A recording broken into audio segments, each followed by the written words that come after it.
You thought we were gonna be done. No. I got home at 7:30. You know, I got into town, and the oil change shop was still open. My my new favorite, you know, place to buy my parts was still open. So I went and bought my oil, bought my fuel filter, did all that. I had oil and fuel filters at my house, but I wasn't gonna leave town to go get them, to come back to town to get my oil changed. No. So I just bought more. It's fine to have extra at the house. So I just went and bought more, and I got my oil changed, and then I stopped in town because I didn't have a truck. I didn't have a trailer behind my truck. So I stopped in town and I filled up my diesel for $3.37, you know, a gallon. So I got 110 gallons, and I was just prepping to go because this morning we gotta go. You think you're done after a week and 4,000 miles in that week. No, you're not done. You get to come home. I got to have dinner and breakfast at the house, and boom, here we go again. So I'm just leaving my little street here. Hold on. Let me put my seatbelt on for this thing stops crying at me.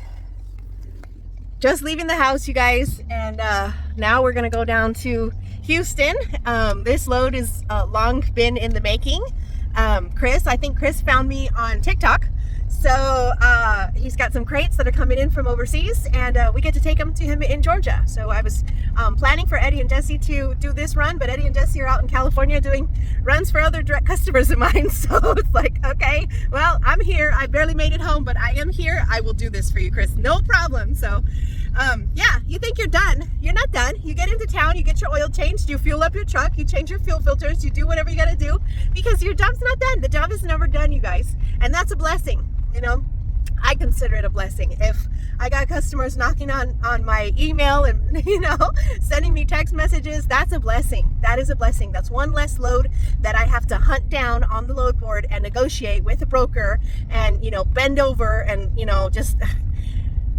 It's a blessing. You know, to me, I count that as a blessing. So let's go over here. I got these 2 crates for Chris to pick up, but I was able to snag a Jeep Gladiator, I think it is. It's dealer to dealer.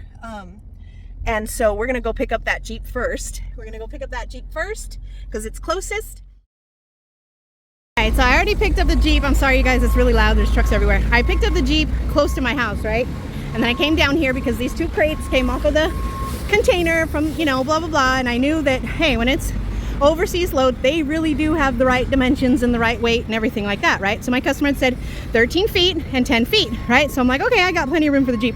When I get here, they're like, oh, you ain't gonna be able to fit both of them big ass crates up on that trailer. You ain't got enough space. Whoop, whoop. And I already had the Jeep in the back, right? Because I was prepared to put the crates here up at the front, right? And I was like, well, how big are the crates and blah blah blah, and they're like, oh, I don't know, but they're too big for that, and blah blah blah. And I was like, so I go, oh shit, you know, and they did look kind of big. And I was like, oh shit. So I called my customer.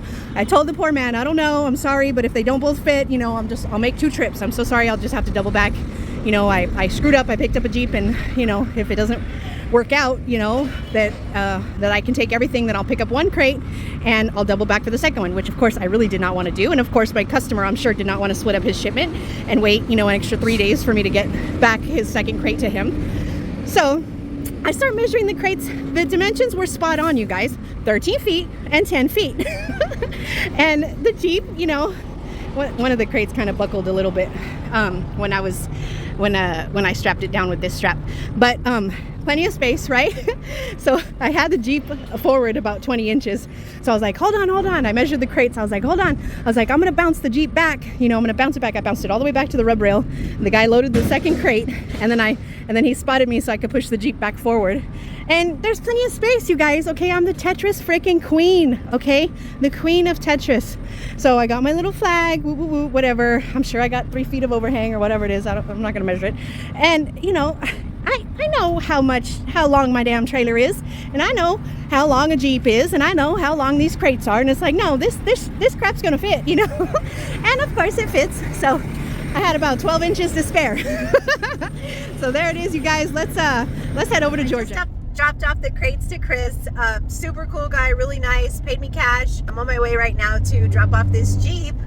I'm just gonna miss their closing time by like 20 minutes. I'm kind of bummed out about that, but they have a drop box, so I'm gonna drop it off tonight, and I already booked my load for tomorrow pickup, so I'm very excited about that. Money.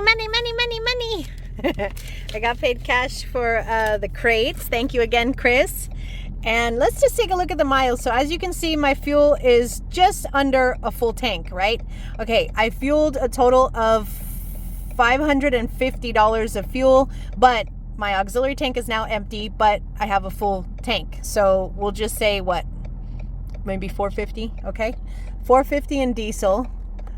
And that's my total miles, total miles. That's from my house to both pickups to both drops, because I just got right here to the dealership. So for 28.50, so not bad. Alrighty, let's drop this bad boy off.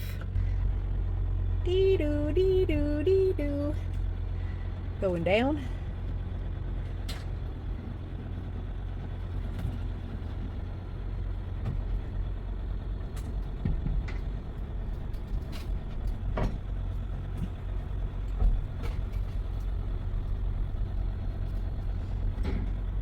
Ta-da!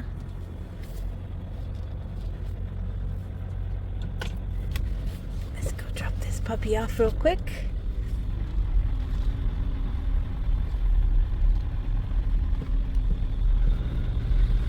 There's the key drop box. Perfect.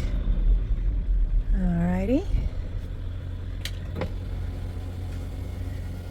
When I'm dropping off at night, I like to do video and photos. So let's do a quick walk around to this bad boy. Interior. Okay. I'm gonna walk all the way around.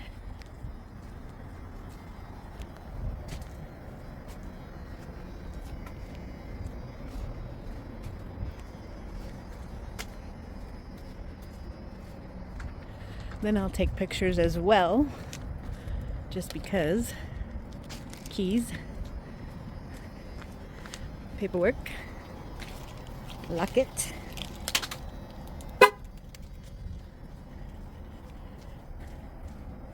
Key drop. Ta-da! All done.